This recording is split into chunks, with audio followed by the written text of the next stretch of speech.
Hello. म्हणजे hello sir नाही दिसत आहे. नाही सर कुठे दिसत आहे? शेवटी सर.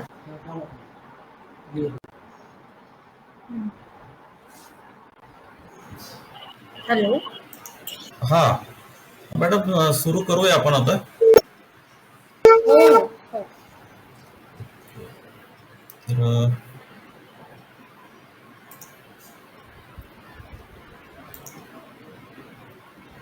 स्क्रीन शेअरिंग सर तुमचंच असू द्या. हो, स्क्रीन शेअरिंगचं माझ्याकडूनच करतो.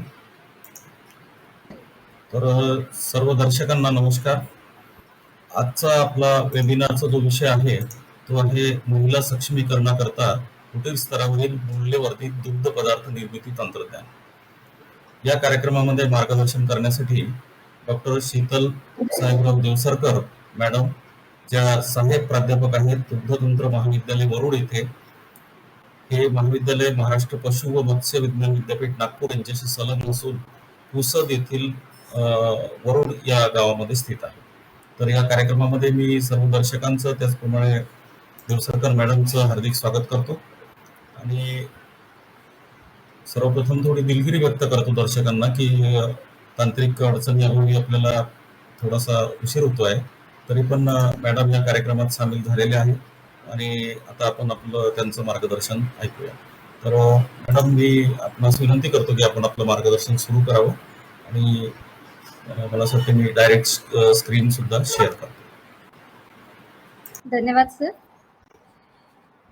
तोंडापूर कृषी विज्ञान केंद्राचे अध्यक्ष आणि संपूर्ण संचालक मंडळ तसेच प्रमुख शास्त्रज्ञ डॉक्टर शेळके साहेब आणि या कार्यक्रमाला आवर्जून उपस्थित असलेले सर्व शेतकरी वर्ग, पशुपालक, दुग्ध व्यावसायिक आणि अधिकारी व कर्मचारी, आज आपण पुन्हा एकदा मी तुमच्या समोर हितगुज करण्याकरिता हजर झाली आहे. आज आपण महिला सक्षमीकरणाकरिता कुटीर स्तरावर मूल्यवर्धित दुग्धजन्य पदार्थ निर्मिती या विषयावर चर्चा करणार आहोत. आपल्या राज्यात पहिलेच्या काळापासून अशी एक मानसिकता होती की महिलांचे कार्यक्षेत्र हे फक्त चूल आणि मूल याकरिताच बांधून असे होते आणि आपण हे पण ऐकून आहोत की जिच्या हाती पाळण्याची दोरी ती जगाला उद्धारी. म्हणजे जी स्त्री आपल्या मुलांची चांगल्या पद्धतीने फक्त जोपासना आणि घर आणि चूल या गोष्टींवरच जेव्हा ती लक्ष केंद्रित करते, तर तीच तिची तेवढी एक जबाबदारी किंवा तीच तिची एक भूमिका आहे अशी पूर्वीची संकल्पना होती. त्यानंतर आपण श्यामची आई साने गुरुजींची जी आपण कथा ऐकलेली आहे त्यामध्ये पण स्त्रीचे महत्त्व त्यांनी खूप चांगल्या पद्धतीने विशद केलेले आहे. पण आता 21व्या शतकात आपण बघतोय की काळ हा बदलत चाललेला आहे, भरपूर महागाई वाढली आहे आणि ही संसाररूपी रथ जी आहे ते चालवण्यासाठी पती आणि पत्नी या दोघांनाही उत्पन्नाचे साधन आणि संधीही शोधावी लागत आहे. तर ग्रामीण भागातील महिलांना सुद्धा कुटीर स्तरावर उत्पन्न वाढीच्या स्रोताची चाचपणी ही आज करावी लागत आहे आणि त्यांच्याकरिता कुटीर स्तरावर मूल्यवर्धित दुग्ध पदार्थ निर्मिती तंत्रज्ञान हा एक शाश्वत उत्पन्न वाढीचा स्रोत आहे आणि आज आपण या विषयावर थोडक्यात चर्चा करणार आहोत.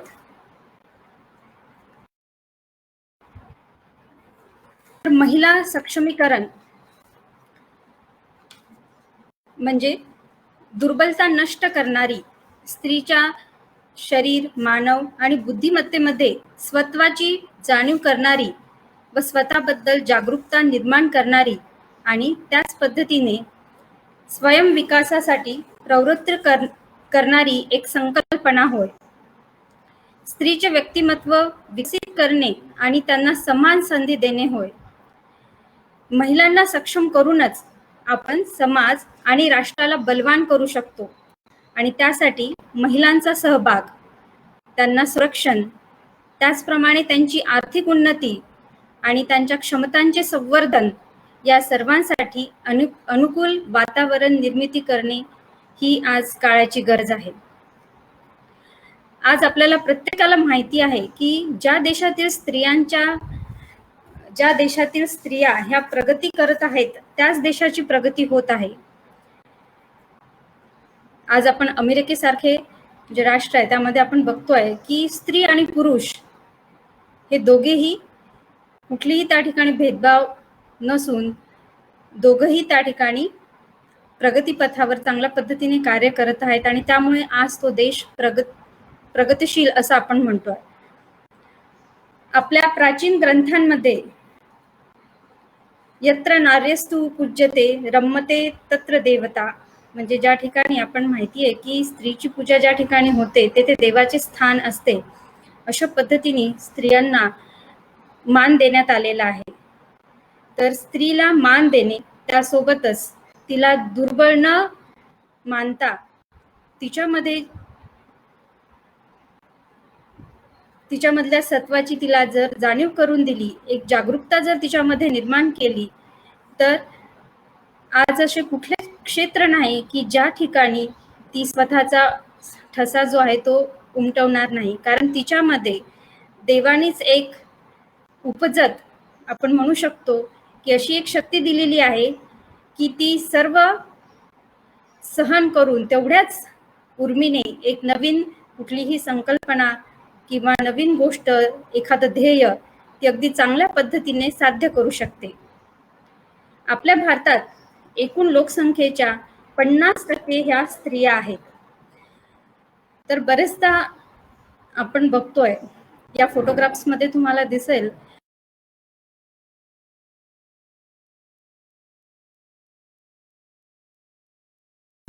आणि वेगवेगळ्या भूमिका पार पाडत असताना ते वेळेनुसार आणि जर ती स्वतःला कुठेतरी चालली आहे. तर कुठले क्षेत्र ज्या पद्धतीने म्हटलं तर आज आपण बघतोय शेतकरी वर्गाचे संघटन जर त्यांनी केले आणि कुठलाही व्यवसाय जर सुरू केला तर त्यामध्ये सुद्धा तेवढ्याच चांगल्या पद्धतीने वर येऊ शकतात.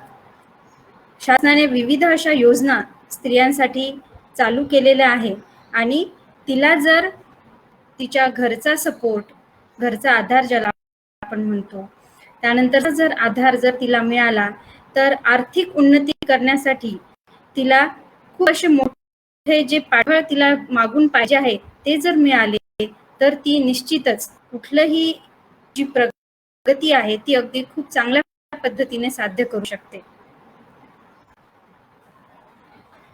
भारत शासनाद्वारे महिलांच्या सशक्तीकरणासाठी ज्या अनेक योजना आहेत त्यामध्ये महिला व बाल हे या ठिकाणी विशेष लक्ष देत आहे.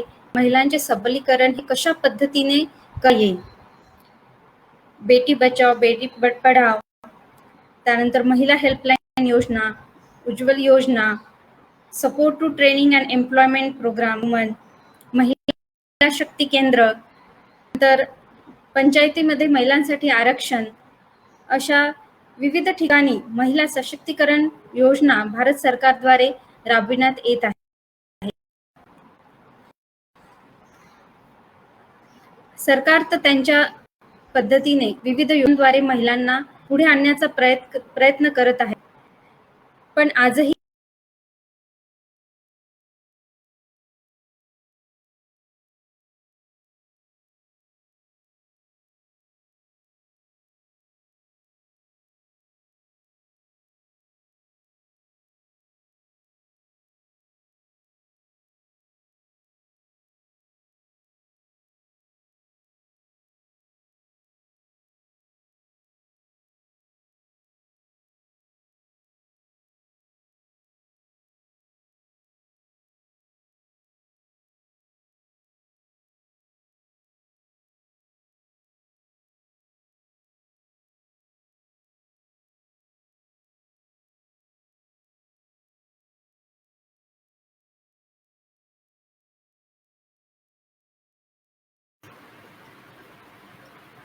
हॅलो.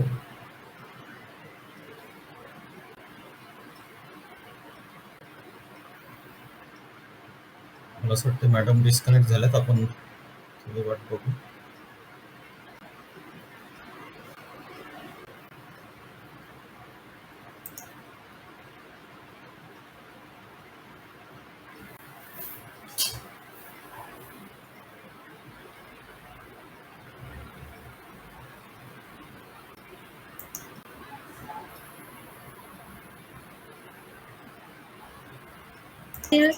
स्त्री वर्ग सुद्धा स्त्रियांनाच पुढे येण्यासाठी कधी कधी निर्बंध घालतात.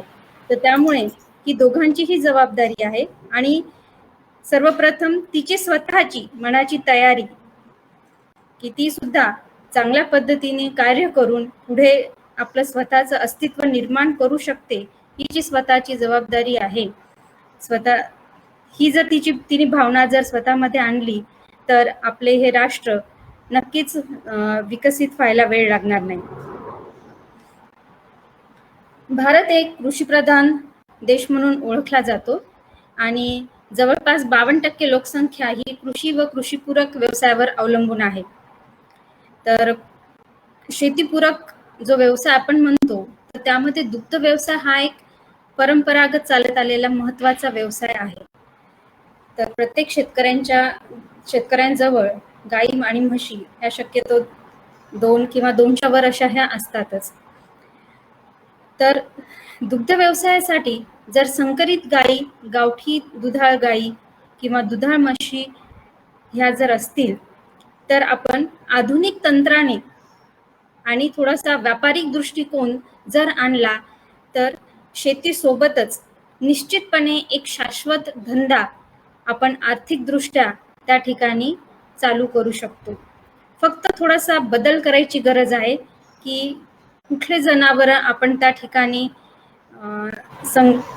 ठेवायला पाहिजे, त्यानंतर त्यांचं आधुनिक पद्धतीने त्यांना कशा पद्धतीने त्यांचे पोषण पालन करायला पाहिजे आणि जास्तीत जास्त दूध उत्पादन घेऊन नुसते दूध न विकता तंत्रज्ञानाचा वापर करून जर आपण त्याला दुग्ध पदार्थांमध्ये रूपांतरित केले तर हा एक नक्कीच जोडधंदा हा परवडणार आहे.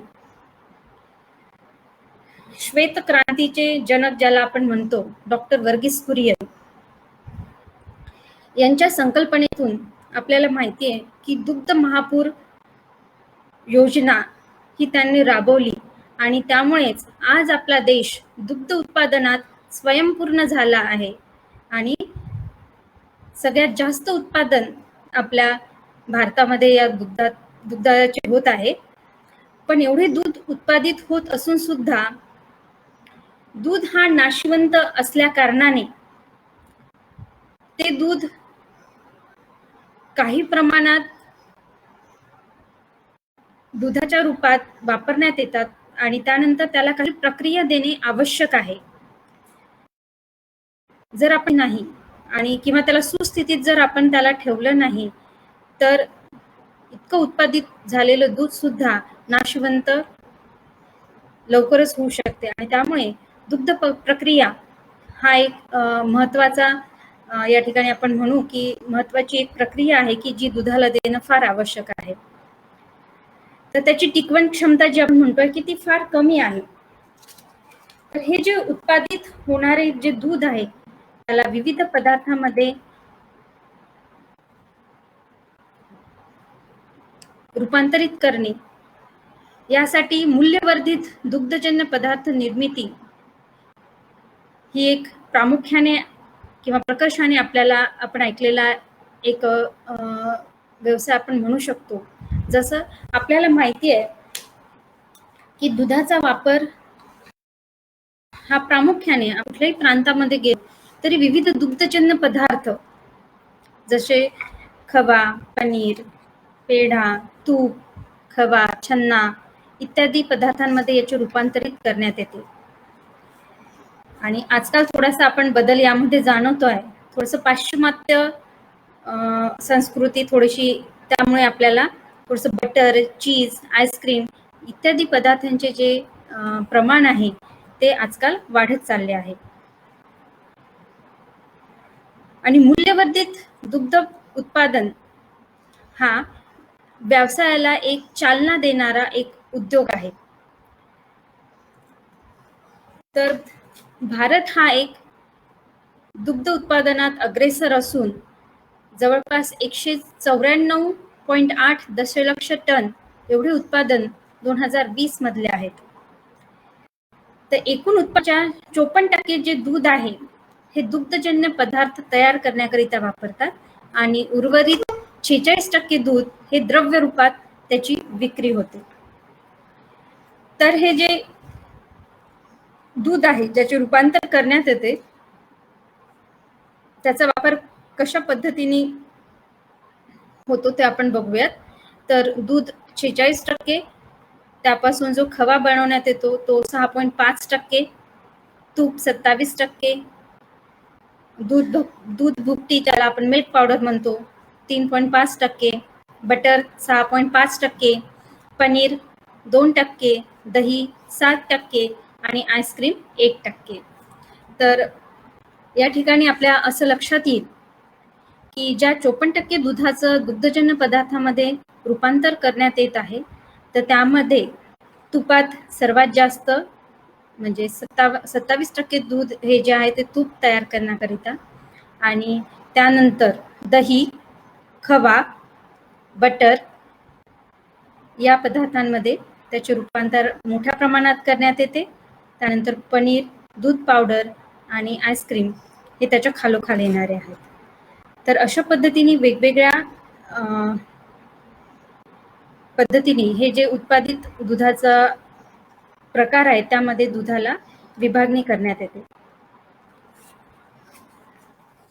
तर आज कुठल्याही उद्योगात उतरायचं म्हटलं तर त्या ठिकाणी आपल्याला काहीतरी नाविन्यपूर्ण आपल्याला गोष्टींकडे लक्ष द्यावं लागतं.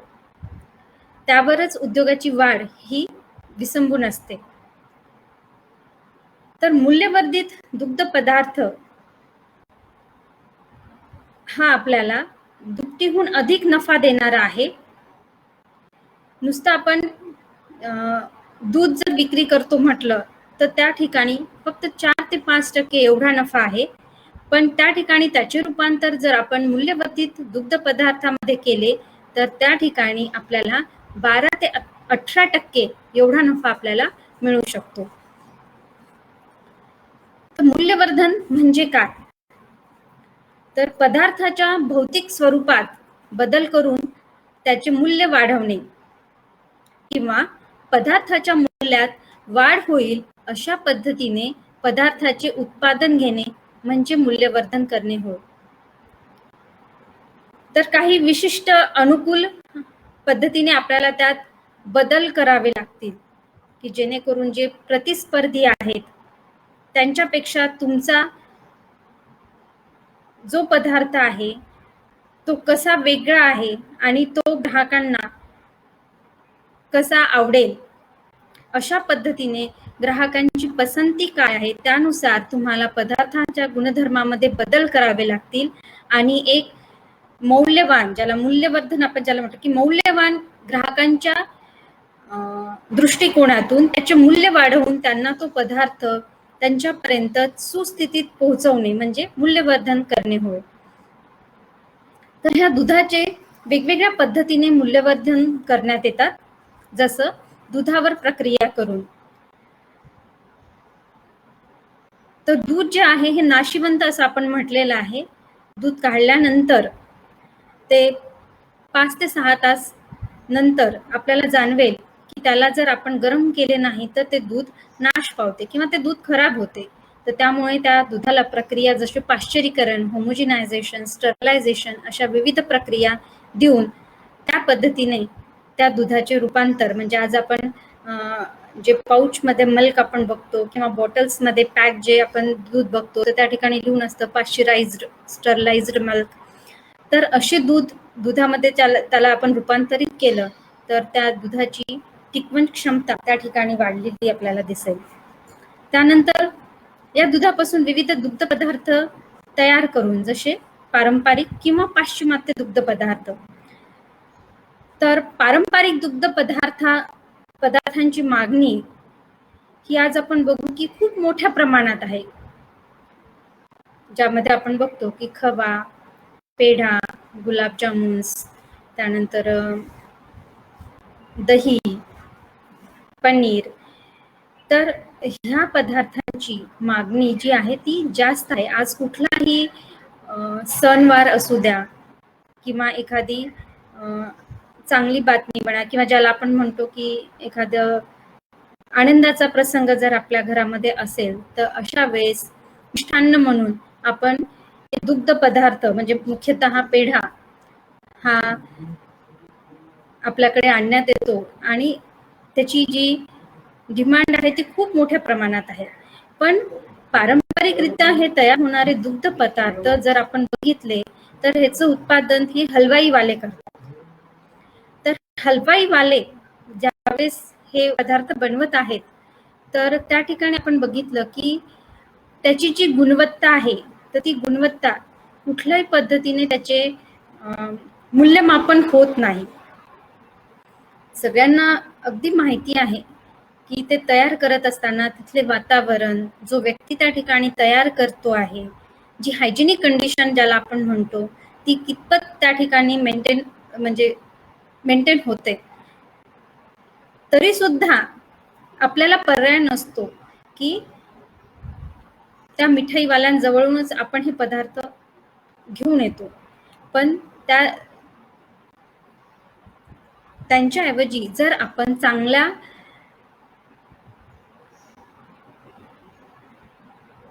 पद्धतीने जर हे पदार्थ निर्मिती केले, त्यासाठी विशिष्ट असे प्रशिक्षण देऊन, हायजेनिक कंडिशन मेंटेन ठेवून, काही उपकरणांचा त्या ठिकाणी वापर करून जर पदार्थ निर्मिती केली तर या पारंपरिक प्रत्येक पदार्थांना खूप मागणी असल्यामुळे ह्या दुग्धजन्य पदार्थांमध्ये जर आपण उद्योग जर चालू केला तो निश्चितच आपल्याला फायद्याचा राहणार आहे. त्यानंतर विविध पॅकेजिंगमध्ये जे दूध आहे, जसं आधी पण मी म्हटलं होतं की पाश्चराइज्ड, स्टरलाइज्ड, तर त्याच पद्धतीने असेप्टिक, व्हॅक्यूम किंवा ज्याला सुधारित वातावरणीय पॅकेजिंग हे सुद्धा ह्या नवीन तंत्र आहे की ज्याचा वापर करून आपण दुधाची टिकवण क्षमता पॅकेजिंगद्वारे वाढवू शकतो. तर दुधाच्या मूल्यवर्धनासाठी विविध आवश्यक घटक आहेत, जसे दुधाची उपलब्धता. तर कुठलाही व्यवसाय जर सुरू करायचा म्हटलं आणि त्याचे मूल्यवर्धन जर करायचे म्हटलं तर काही बाबी ज्या आवश्यक आहेत त्यापैकी दुधाची उपलब्धता. जर दूधच आपल्याजवळ आवश्यक त्या रूपात जर उपलब्ध नसेल तर बऱ्याच अडचणींना आपल्याला तोंड द्यावे लागेल. तर त्यामुळे जवळपास कुठले जर दूध संकलन केंद्र असेल तर अशा ठिकाणाहून गावातून दूध संकलित करून नंतरच त्यावर प्रक्रिया ही आपल्याला करता येऊ शकते. तर सर्वप्रथम आपल्याला दुधाची उपलब्धता आपल्या आजूबाजूच्या परिसरात किती आहे हे आपल्याला बघणं फार गरजेचं आहे. त्यानंतर दुसरं आहे महत्वाचं ते म्हणजे उपकरणे. तर लघु प्रमाणावर जेव्हा एखादं उत्पादन करायचं असेल तर त्याकरिता आपल्याला काही वेगवेगळ्या उपकरणांची आवश्यकताही असते. तर कमीत कमी साधनांचा वापर करून परंपरागत पद्धतीने जर दुग्धजन्य पदार्थांची आपण निर्मिती ही चांगल्या पद्धतीने आपल्याला करता येईल. तर खूप महागडे असे नाही, पण लघु प्रमाणावर काही उपकरणे ही आवश्यक असतात. तर ती उपकरणे आपल्याला बाजारामध्ये ही सहजपणे आपल्याला मिळू शकतात आणि त्याचा वापर करून एक चांगले दुग्ध पदार्थ आपण त्यापासून कमी वेळामध्ये आणि ज्याची प्रत चांगली आहे, ज्या पदार्थांची क्वालिटी ज्याला आपण म्हणतो चांगल्या प्रतीचे उत्पादन आपण त्या ठिकाणी करू शकतो. तिसरा महत्वाचा मुद्दा म्हणजे मनुष्यबळ. तर मनुष्यबळ ज्याला आपण कामगार असं म्हणतो, तर हा एक महत्वाचा एक घटक आहे. तर त्याकरिता कुशल किंवा अकुशल कामगार हे फार आवश्यक आहे की त्यांच्याशिवाय आपण हा व्यवसाय चालू करू शकत नाही. तर काही कुटुंबातील व्यक्ती सुद्धा तुम्हाला या व्यवसायामध्ये नक्कीच मदत करू शकतात आणि काही कामगारांना जर तुम्ही थोड्याफार प्रमाणामध्ये ट्रेनिंग जर दिलं तर ते चांगल्या पद्धतीने या ठिकाणी एक चांगलं मनुष्यबळ तुम्हाला त्या ठिकाणी हे उत्पादन वाढवण्यासाठी निश्चितच मदत करेल. त्यानंतर विक्री. तर कुठलाही पदार्थ जेव्हा आपण तयार करतो आहेत तर त्यावेळेस सर्वप्रथम आपल्याला बाजारपेठ आपण जी म्हणतो ती बाजारपेठ सर्वात पहिले आपल्याला बघावी लागणार आहे की आजूबाजूच्या परिसरामध्ये ग्राहकांची पसंत काय आहे, त्यांची आर्थिकदृष्ट्या ते किती सबळ आहेत. त्यानंतर त्या ठिकाणी ते बाजारपेठेपर्यंत आपल्याला नेण्यासाठी वेगवेगळ्या शीतपेट्या, वाहतुकीची सेवा साधने ही गरजेची आहे. त्यासोबतच ह्या पदार्थांची आवश्यकता उपहारगृह, हॉटेल्स, मिठाईवाला इत्यादी विविध ठिकाणी सुद्धा तुम्हाला याची विक्री करता येऊ शकते. तर अशा पद्धतीने विक्री एखादा पदार्थ बनविण्याच्या आधी त्यासाठी कोणती बाजारपेठ उपलब्ध आहे सर्वे करणे फार आवश्यक आहे.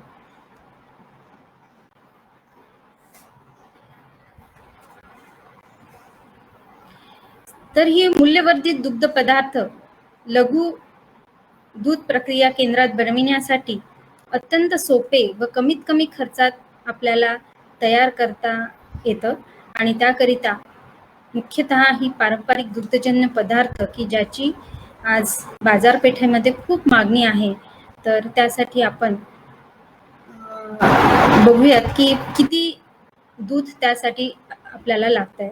तर जर आपल्याला साधारणतः 1 किलो जर खवा बनवायचा असेल तर जवळपास 4.5 ते 5 लिटर दूध तुमच्या जवळ असणं आवश्यक आहे.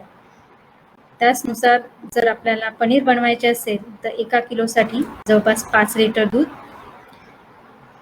आणि जर त्या ठिकाणी तुम्हाला पेढा बनवायचा असेल तर जवळपास 3.5 ते 4 लिटर दूध प्रति किलो अशा पद्धतीने तुमच्या जवळ दूध सुरुवातीला असणे आवश्यक आहे.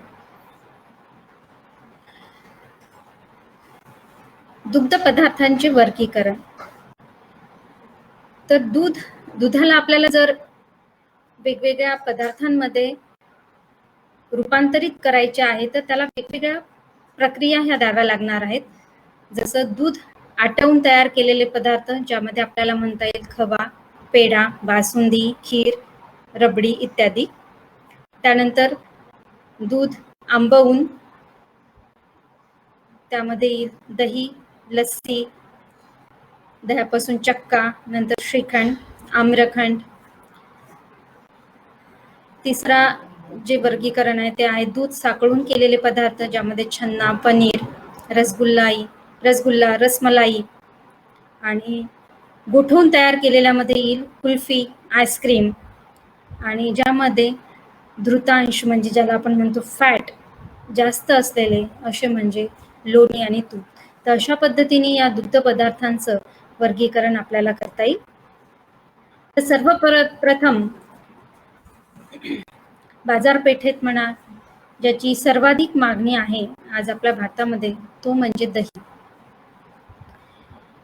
तर किण्विकृत दुग्ध पदार्थाचे आपल्या आहारात एक विशिष्ट असे महत्व आहे आणि भारतीयांच्या जेवणामध्ये हा एक महत्वाचा घटक असून ते वेगळ्या रूपामध्ये जसं आपण ताक, कढी, कोशिंबीर अशा विविध पदार्थ बनविण्यासाठी दैनंदिन जेवणामध्ये आपण त्याचा वापर करतो. दह्याचे आरोग्यास वेगवेगळे फायदे आहेत. जसं ते पचायला खूप सुलभ आहे, त्यामध्ये प्रोबायोटिक चे कार्य ते करतंय. प्रतिकार क्षमता जी आपण म्हणतो ती वाढवण्यासाठी दही खूप मदत करते. आपली हाडं, दातं हे मजबूत करण्यासाठी त्यासोबतच निरोगी आणि तेजस्वी त्वचेसाठी सुद्धा दह्याचे अनन्यसाधारण असे महत्व आहे. तर अशा पद्धतीने विविध रूपे दही हा आपल्या आरोग्यास फायदेशीर आहे. तर ज्यावेळेस आपण दुधाचे रूपांतर दह्यामध्ये करतो, तर त्यावेळेस महत्वाचा घटक म्हणजे विरजन. तर या विरजन म्हणजे त्या ठिकाणी एक लॅक्टोबॅसिलस नावाचा बॅक्टेरिया, की जे विरजन आपण म्हणतोय की तो आपल्याला त्या दुधाधार करण्यासाठी मदत करतोय. आणि ज्याला किण्वन प्रक्रिया आपण ज्याला म्हणतो किंवा फर्मेंटेशन, तर या प्रक्रियेमध्ये जे पचायला कठीण असे जे दुधामधले जे पदार्थ आहेत, जे कॉम्प्लेक्स फॉर्म मध्ये आहेत, तर त्याला साध्या फॉर्म मध्ये कन्व्हर्ट करताय आणि त्यामुळे आपल्याला ते दही पचायला हलकं जातं, सोपं जातं. तर दही निर्मिती करणं हा एक खूप साधी अशी पद्धत आहे याची. घरी आपण बहुतांश घरी रोज दही लावण्यात येते. गाईचे किंवा म्हशीचे दूध ज्याच्यामध्ये चांगल्या क्वालिटीने जे ज्या ठिकाणी उत्पादित झालेले आहे, असे दूध एका चांगल्या स्वच्छ कपड्याने आपल्याला गाळून घ्यायचे आहेत. त्यानंतर ते दूध 80°C पर्यंत जवळपास 15 मिनिटं त्याला गरम करायचे आहेत. तर गरम करण्यामागे उद्देश हाच आहे की त्या ठिकाणी त्यामध्ये असलेले सूक्ष्म जीव जे आहेत, तर त्यांचा नाश त्या ठिकाणी आपल्याला करायचा आहे. तर त्यानंतर गरम केल्यानंतर त्या दुधावरची जी साय आहे ती आपल्याला वेगळी करून घ्यायची आहे आणि नंतर ते दूध 30 ते 35°C पर्यंत थंड करायचे आहे. म्हणजे ज्याला आपण कोमट असं दूध म्हणतो, तर त्यामध्ये आपल्याला त्याला तशा रूपात त्याला थंड करायचं आहे. आणि या दुधामध्ये जवळपास 1 ते 5% असे चांगल्या दर्जाचे विरजन आपल्याला त्या ठिकाणी टाकायचे आहे. तर विरजन हा एक महत्वाचा घटक, मी आधी म्हटलं की तो त्या ठिकाणी महत्वाची भूमिका करत आहे. जे घरी लावलेलं आपण दही बघतो, तर रोजच्या दह्यामध्ये आपल्याला त्या ठिकाणी तफावत जाणवते. कारण त्या ठिकाणी आपलं दूध जरी एकच असलं तरी विरजन हे रोजचं बदलत असते. तर विरजन हे कशा पद्धतीचं आहे, म्हणजे ते जास्त आंबट आहे का, किंवा त्या ठिकाणी कधी वास येत असतो त्याला, तशा पद्धतीचे तुम्ही वापरले आहे का, किंवा ते कधी कधी ताजं राहत नाही. तर अशा पद्धतीने जर तुम्ही विरजन जर वापरलं, किंवा कधी कधी त्यामध्ये जे विरजनाचं जे प्रमाण म्हटलं आहे ते प्रमाण जर अधिक वापरलं, तर त्यामुळे सुद्धा तुमचं दही हे चांगल्या प्रतीचं बनत नाही. तर हे जे विरजन आहे ते सर्वप्रथम तुम्हाला थोडं दूध 100 मिली वगैरे घेऊन त्यामध्ये पहिले त्याला आपल्याला मिक्स करायचं आहे, मिसळायचं आहे, आणि नंतर ते उरलेलं जे दूध आहे त्यामध्ये आहे तशा पद्धतीने विरजन करायचं आहे. आणि त्यानंतर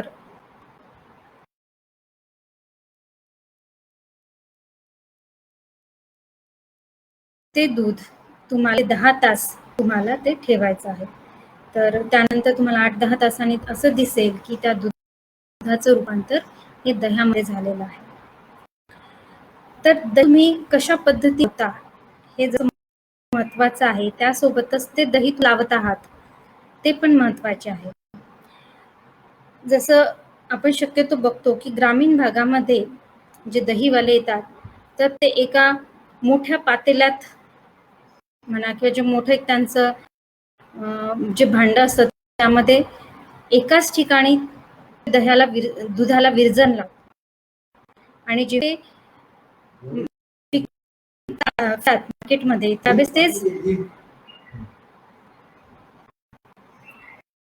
ते दूध ते देतात.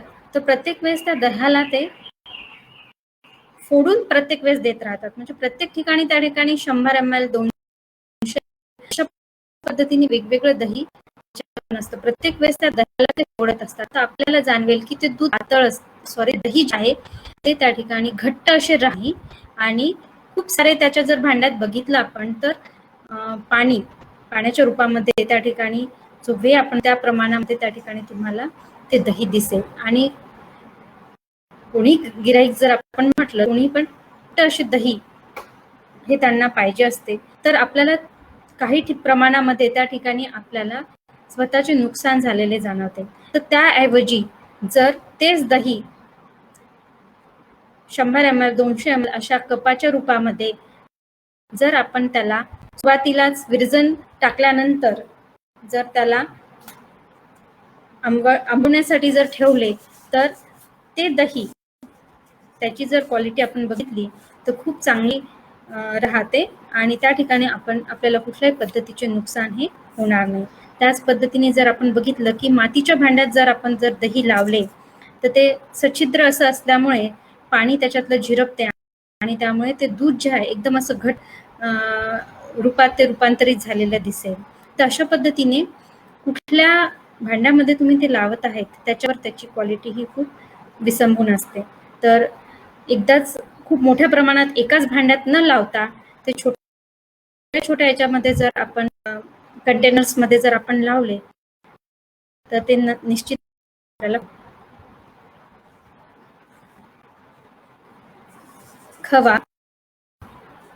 खवा हा एक दुग्ध पदार्थ भारतामध्ये लोकप्रिय असून तो निरनिराळ्या भागात वेगवेगळ्या नावाने प्रसिद्ध आहे. असं आपल्याला माहिती आहे की कलम पेढा, गंगाखेड पेढा. तर अशा पद्धतीने तो कुठल्या भागामध्ये तयार झालेला आहे त्यानुसार त्याची लोकप्रियता ही आहे.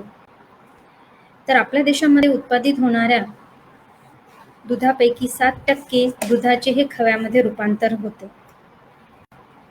तर खवा तयार करण्यासाठी गाय, म्हैस किंवा मिश्र दूध आपण जर म्हशीच्या दुधापासून केलं तर त्या ठिकाणी घटक पदार्थ आहेत ते जास्त असल्या कारणाने तुम्हाला जास्त खव्याचे आपल्याला जास्त फायदेशीर ठरतं. खवा बनवण्यासाठी जर अगदी खूप कमी लेव्हलला जर बनवायचा असेल तर कढईमध्ये खवा हा बनवण्यात येतो. पण थोडंफार 10 ते 40 लिटर पर्यंत जर 10 लिटरच्या वर जर दूध त्या ठिकाणी तुम्हाला वापरायचं असेल त्याकरिता खवा बनवण्याचे यंत्र मार्केटमध्ये अवेलेबल आहेत. त्याचा वापर आपण करू शकतो. तर या ठिकाणी खवा बनवण्यात दूध सुरुवातीला दुधाला उकळी येऊ द्यायची आहे. नंतर ते दूध थोडंसं कमी आचेवर आपल्याला सारखे उकळत ठेवायचे आहे. तर उकळत असताना प्रत्येक वेळेस त्या ठिकाणी त्या दुधाला तुम्हाला की जेणेकरून त्याच्या कढईच्या तळाला म्हणा किंवा त्याच्या साईड्सला त्या ठिकाणी ते तर अशा पद्धतीने हे उकळणे दूध आटवून त्याला होईपर्यंत आपल्याला त्याला सारखं हलवत राहायचं आहे त्याचा पृष्ठभाग. आणि ज्यावेळेस शेवटी आपल्याला असं जाणवेल की तो जो घन पदार्थ आपल्याला शेवटी घट्ट असं झालेलं जे दूध आहे तो त्या कढईचा जो पृष्ठभाग आहे तो सोडायला लागेल आणि त्याचा चिकटपणा आहे तो कमी झालेला दिसेल. अशा स्थितीवर आपण त्याची जी आच जी आहे ती एकदम कमी करायची आहे. तर मूळ दुधाच्या 1.5 पट पर्यंत खवा तयार झालं असं हे समजण्यात येते. तर जवळपास 1 लिटर दुधापासून आपल्याला गाईच्या दुधापासून 100 ते 190 ग्राम तर म्हशीच्या दुधापासून 200 ते 200 खवा मिळतो.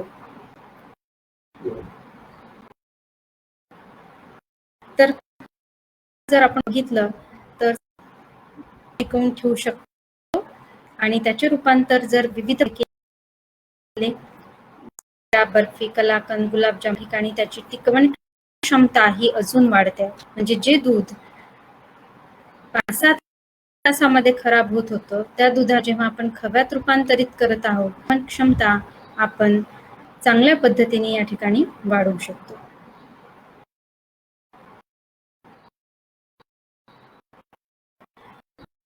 त्यानंतर आधुनिक खवा की ज्यावेळेस 10 लिटर जास्त तुम्हाला हाताळायचा शकता जे आणि खवा या करण्याचा आपण कमी वेळेमध्ये चांगल्या प्रतीचा खवाहार करू शकतो. जसं या ठिकाणी आपण बघतो की ते दूध हलवण्यासाठी त्या ठिकाणी एक स्क्रॅपिंग ब्लेड दिलेला आहे की जे सतत त्या ठिकाणी त्या दुधाला मिसळत राहते. त्यामुळे चालू असला कुठल्याही पद्धतीचं मनुष्य न लागता त्या यंत्रामध्ये दूध हे सारखं हलत राहते. आणि या ठिकाणी वेळ जो हा फार कमी असतो.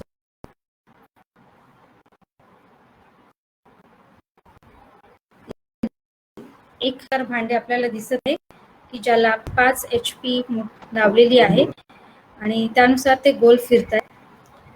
तर हे भांड त्या ठिकाणी फिरत राहतं आणि त्यामध्ये स्क्रॅपर, तर त्या 2 स्क्रॅपरच्या सहाय्याने हे दूध भांड्याच्या पृष्ठभागास व कडेस लागत नाही. आपल्याला फक्त नियंत्रण ठेवावे लागते. भांड्याला एका साईडला सुद्धा दिलेला असतो की जे दुधाला आपण आटवलेलं आहे ते जर आपल्याला त्याची बासुंदी किंवा खीर करायची असेल तर त्या नळ्याच्या सहाय्याने अगदी सहज करू शकतो. आधुनिक खवा यंत्र आपण उपयोग केला तर त्या ठिकाणी कुठल्या प्रतीचा म्हणजे त्या ठिकाणी तो जळणार नाही, कुठल्या प्रतीचा त्याला वास येणे, मनुष्यबळ कमी आणि मोठ्या प्रमाणात म्हणजे 40 लिटर पर्यंतचं दूध अगदी सहजपणे आणि कमी वेळामध्ये तुम्ही हाताळून त्याचे खव्यामध्ये चांगल्या पद्धतीने रूपांतर करू शकता. ह्या काही महत्वाच्या गोष्टी आहे की तुम्हाला सर्वात पहिले दूध जे आहे खवा तयार करताना ते चांगल्या निर्भय म्हणजे कुठल्याही पद्धतीचे त्या ठिकाणी मिसळ म्हणा किंवा भेसळ आहे ती असू नये. त्यानंतर सर्वप्रथमची जी आम्लता आहे ती 0.14 ते 0.15 इतकी असावी. दुधामध्ये जर फॅट किंवा स्निग्ध पदार्थ जर कमी असेल तर आपल्याला जाणवेल की खवा हा कोरडा झालेला दिसतो. भेसळीमुळे तो खवा कठीण झालेला दिसतो. दूध तुम्ही कोणते वापरलं, गाईचं का म्हशीचं, तुम्हाला त्यामध्ये कलर त्याचा जो आहे रंग त्यामध्ये तुम्हाला फरक जाणवेल.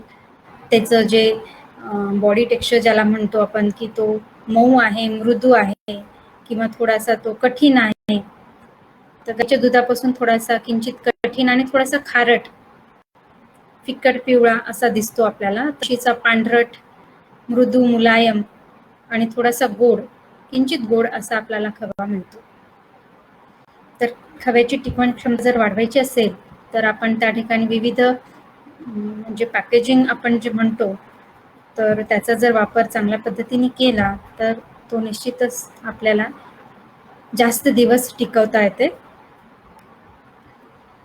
तर स्वच्छतेकडे जेवढं आपण लक्ष केंद्रित करू तेवढा त्या खवा जो आहे तो आपला जास्त प्रदीर्घ काळ हा टिकून राहू शकतो. या खव्याचे ज्यावेळेस पेढ्यामध्ये रूपांतर जर केले तर त्याची टिकवण क्षमता ही अजून आपल्याला वाढवता येते आणि पेढ्याची जी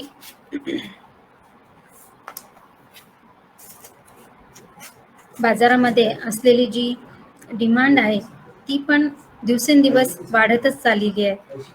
सुरुवातीला आपण बघतो की सुरुवातीच्या काळामध्ये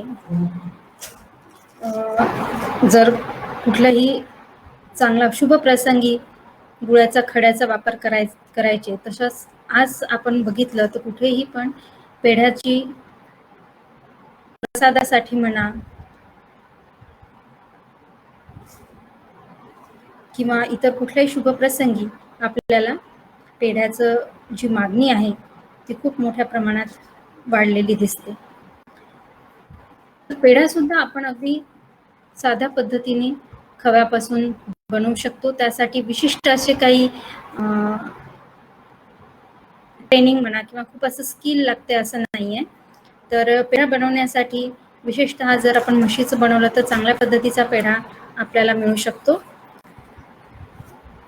तर सर्वप्रथम आता आपण जसं बघितलं की दुधाचे खव्यामध्ये रूपांतर करून घ्यावे आणि त्यानंतर खव्यामध्ये 30 ते 35% साखर घालून चांगल्या प्रकारावे ते एकजीव करावे आणि पूर्णपणे ती साखर विरघळून जाईल अशा पद्धतीने त्याला एकजीव करावे. तर हे करत असताना तुम्हाला त्याला थोड्या प्रमाणात गरम करावं लागणार आहे. तर ते करत असताना ते कढईच्या बुडाला किंवा त्याच्या साईडला कुठे लागणार नाही, चिकटणार नाही, कुठल्याही पद्धतीने ते जळणार नाही याची काळजी घ्यावी लागणार आहे. अशा ह्या मिश्रणात तुम्ही विविध सुगंधी द्रव्य पदार्थ टाकू शकता. जसं तुम्हाला माहिती आहे की पिस्ता आहे, केसर आहे. तर अशा पद्धतीचे ड्रायफ्रुट्स, वेगवेगळे ड्रायफ्रुट्स त्या ठिकाणी तुम्ही त्यात टाकू शकता. तर ते सर्व एकत्रित मिश्रण तयार केल्यानंतर थंड होण्याकरिता ते काही वेळ ठेवण्यात येतं आणि नंतर त्याचं रूपांतर चोळे करून किंवा त्याचा वापर करून त्याला वेगवेगळ्या आकारामध्ये त्याचा बदल आकार हा त्याला देण्यात येतो. त्यानंतर आजच्या आपण बाजारपेठेत महत्वाचा अजून एक जो शेता आपण बघणार आहोत तो आहे पनीर. दुग्ध पदार्थ निर्मितीत मोठी मागणी असणारा खव्यानंतरचा हा पदार्थ आहे आणि विशेषतः विविध पदार्थाच्या जबज्या तयार करण्यासाठी, स्टार्टर्स तयार करण्यासाठी या पनीरचा वापर होतो. तर पनीर हे एक प्रथिने आणि स्निग्धांशाचे एक उत्तम स्रोत आहे. तर जे लोक मांसाहार करत नाही तर अशा लोकांसाठी पनीर हा एक उत्तम प्रथिनांचा एक स्रोत आहे. शिवाय याच्यामध्ये लॅक्टोज याचे सुद्धा प्रमाण कमी असल्यामुळे मधुमेह ज्यांना लोकांसाठी सुद्धा हे फार चांगलं आहे. तर पनीर निर्मिती तयार करत असताना आपल्याला स्वच्छ, ताजे आणि निर्भीळ 60% स्निग्धांश असलेले दूध घ्यायचे आहे की म्हशीचे दूध जर घेतलं तर आपल्याला चांगल्या प्रतीचा पनीर आपल्याला मिळू शकतं. हे दूध आपल्याला 80 अंश सेल्सिअसवर गरम करून 5 मिनिटापर्यंत आपल्याला गरम करायचं आहे आणि त्यानंतर त्याला 70 अंश सेल्सिअस पर्यंत त्याचे तापमान थोडे कमी करायचे आहे आणि अशा 70 अंश तापमानावर तुम्हाला ते सायट्रिक आम्लाचे द्रावण की जे कोमट पाण्यामध्ये तयार केले ते द्रावण बारीक धारेने हळूहळू तुम्हाला दुधामध्ये टाकायचे आहे. तर टाकत असताना आपल्याला असं जाणवेल की दूध हळूहळू फाटण्यास सुरुवात होईल आणि भांड्याच्या तळाशी तुम्हाला दुधाचा साका आलेला दिसेल आणि वर फिकट पिवळ्या आणि हिरव्या रंगाचे पाणी हे तयार झालेले दिसेल. तर हे पाणी म्हणजे ज्याला आपण निवळी किंवा व्हे असं म्हणतात. तर अशा पद्धतीने अगदी हे द्रावण टाकताना अगदी 2-3 मिनिटांमध्ये आपल्याला त्या दुधाचे रूपांतर साक्यामध्ये झालेले दिसेल. तर हा जो वरचा जो पिवळसर हिरवट जे पाणी आहे ते आपल्याला मलमलच्या कपड्यातून गाळून घ्यायचे आहे आणि नंतर मिळालेला जो साका आहे तो आपल्याला प्रेस किंवा मोल्डमध्ये दाबून ठेवायचे आहे.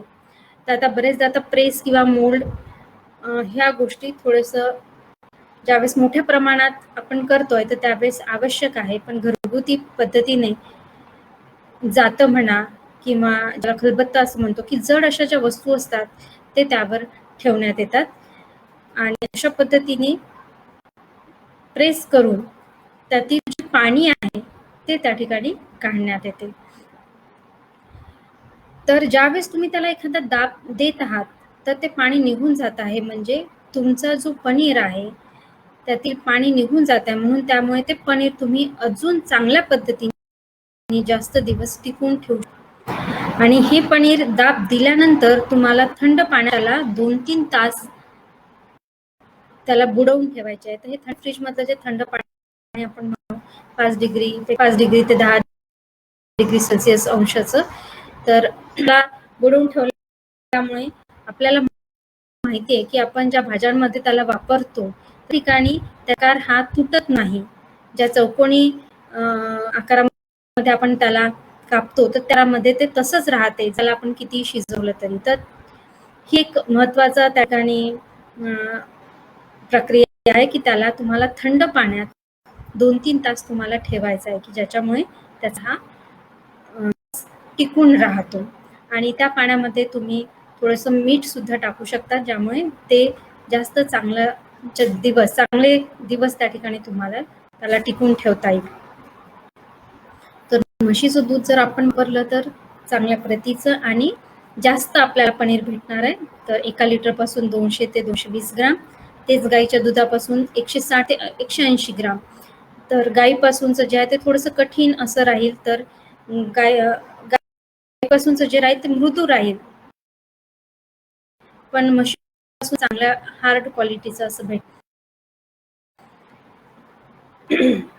गाई दुधाशिवाय दुसरा पर्याय तर अशा गाईच्या दुधामध्ये तुम्ही जर 0.1% कॅल्शियम क्लोराईड जर टाकले आणि त्या दुधाला जर 85 अंश सेल्सिअसवर तुम्ही जर त्यामध्ये सायट्रिक आम्ल जर टाकले तर अशा दुधापासून सुद्धा तुम्हाला चांगले पनीर तयार करता येतं. त्यानंतर जे आपण म्हटलं की कुटीर स्तरावर हे जे मूल्यवर्धित दुग्ध पदार्थ आपण जे विविध बघितले तर ते आपल्याला कसे फायदेशीर राहील, तर त्याकरिता त्याचे अर्थशास्त्र बघणं आवश्यक आहे. तर आपण केवळ दूध विक्री जर केली आणि त्या दुधाचे जर मूल्यवर्धन पदार्थामध्ये रूपांतर केलं तर आपल्याला कशी तफावत त्या ठिकाणी मिळेल हे आपल्याला एका छोट्या उदाहरणावरून लक्षात येईल. एक दह्याचं उदाहरण या ठिकाणी मी आपल्या समोर देत आहे की दूध जर आपण घेतलं तर 10 लिटर दूध जर आपण घेतलं तर ते 50 रुपये प्रति लिटर या भावाने आपल्याला 10 लिटर विक्री करून 500 रुपये हे आपल्याला मिळू शकतात. पण त्याच दुधाचे जर दह्यामध्ये जर आपण रूपांतर केले, दही करण्यापूर्वी त्या दुधावरील जी क्रीम आपण म्हणतो साय किंवा जी क्रीम ती काढून घेण्यात येते.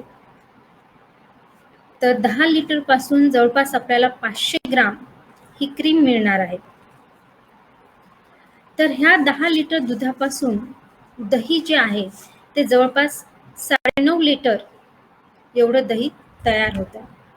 आणि हे दही जर आपण विक्री करायला गेलो तर दह्याची किंमत प्रति लिटर 60 रुपये एवढी आहे. तर त्यानुसार 9.5 लिटर दह्यापासून आपल्याला 570 रुपये त्या ठिकाणी मिळतील. आणि जे साय आपण वेगळी केलेली आहे तर जवळपास आपल्याला ही जी क्रीम 500 ग्राम आपण जी म्हणतोय तिचं जर रूपांतर आपण तुपामध्ये केलं तर त्या 500 ग्राम क्रीम पासून 400 ग्राम आपल्याला तूप मिळेल, की ते जर विक्री केलं तर 800 रुपये प्रति किलोच्या भावाने आपल्याला 320 रुपये असे उत्पन्न त्या ठिकाणी मिळतात. तर या ठिकाणी आपण बघतोय की ही सर्व प्रक्रिया करण्यासाठी जो काही इंधन किंवा मजुरी वगैरे हे जर आपण पकडलं तर जवळपास 50 रुपये एवढा लागेल. तर लागणारा जर एकूण खर्च जर आपण बघितला तर तो 550 रुपये आणि जे मिळणारं जे उत्पन्न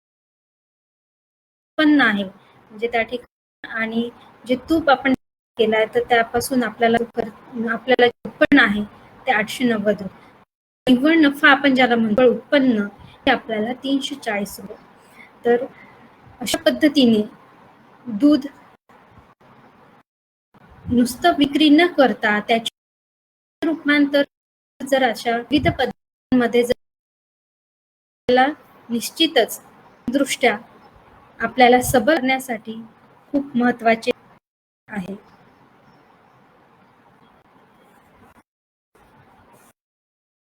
तर करण्याकरिता अशा योजना महिलांना आहेत. स्वबळावर कुटीर स्तरावर महिलांसाठी दुग्ध पदार्थ निर्मिती हा एक चांगला पर्याय असून या पदार्थांची मागणी वर्षभर असल्याने एक शाश्वत उद्योग महिला चालू करू शकतात आणि विशेषतः ज्या ग्रामस्तरातील महिला आहेत त्या बचत गटाद्वारे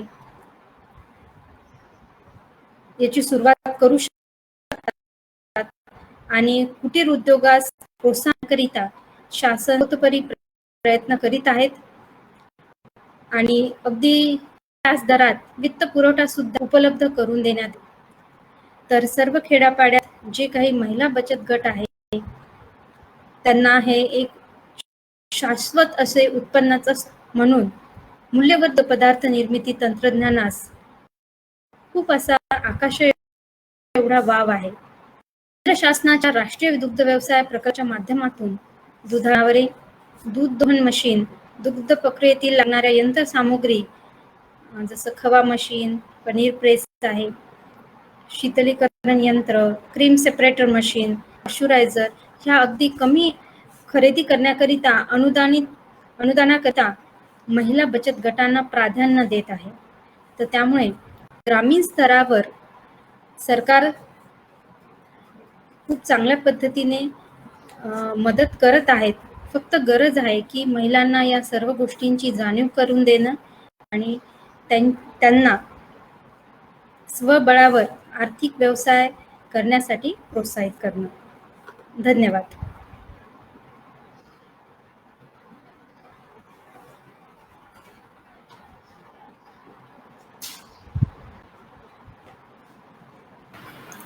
धन्यवाद मॅडम. आपण आजच्या या वेबिनारमध्ये आमच्या सर्व दर्शकांना दुधापासून कोणकोणते पदार्थ ग्रामीण स्तरावर करता येतील या संबंधीची संपूर्ण माहिती, त्याचप्रमाणे कुठली यंत्रसामुग्री लागेल याची सुद्धा माहिती दिलेली आहे. मला असं वाटते की या वेबिनारच्या माध्यमातून जे लोक जॉईन झालेले असतील किंवा नंतर सुद्धा या लिंकवरनं ते पाहतील त्या सर्वांना ग्रामीण स्तरावर दुग्ध प्रक्रिया करून कशा पद्धतीनं नफा मिळवता येईल या गोष्टीचं ज्ञान नक्कीच मिळू शकेल. सर्व दर्शकांना परत मी एकदा विनंती करेल की या संदर्भात आपल्याला अधिक माहिती पाहिजे असेल तर कृषी विज्ञान केंद्र तोंडापूर जिल्हा हिंगोली येथे आपण संपर्क करू शकता. त्याचप्रमाणे पुसद येथील दुग्धतंत्र महाविद्यालय आहे तिथे सुद्धा तुम्हाला संपर्क करता येईल. आणि आपले काही प्रश्न असतील तर आमच्या फेसबुक पेजला तुम्ही टाकून ठेवा, त्याचप्रमाणे यूट्यूब चॅनलला सुद्धा टाकून ठेवा. त्याचे उत्तर आम्ही देण्याचा नक्कीच प्रयत्न करू. आज काही तांत्रिक अडचणीमुळे यूट्यूब चॅनलवर काही अडचण निर्माण झालेली असावी असं वाटते, मात्र फेसबुकवर हा कार्यक्रम व्यवस्थितपणे दिसलेला आहे आणि ज्या लोकांना काही अडचणी आल्या असतील त्यांनी फेसबुकला आमच्या सबस्क्राईब करावं. त्याचप्रमाणे या कार्यक्रमाचा पुन्हा त्यांना पाहायचं असेल तर ते नक्कीच पाहू शकतात. तर मी देवसारकर मॅडम यांचं परत एकदा या कार्यक्रमात आभार व्यक्त करतो आणि त्यांनी अतिशय मेहनत करून याचं जे सादरीकरण केलं त्यासाठी त्यांचं परत एकदा अभिनंदन करतो आणि हा कार्यक्रम आता वेळेअभावी इथं आपण थांबवू. त्यासाठी सर्वांना परत आभार आणि सर्वांचे धन्यवाद व्यक्त करून इथे मी थांबतो. नमस्कार.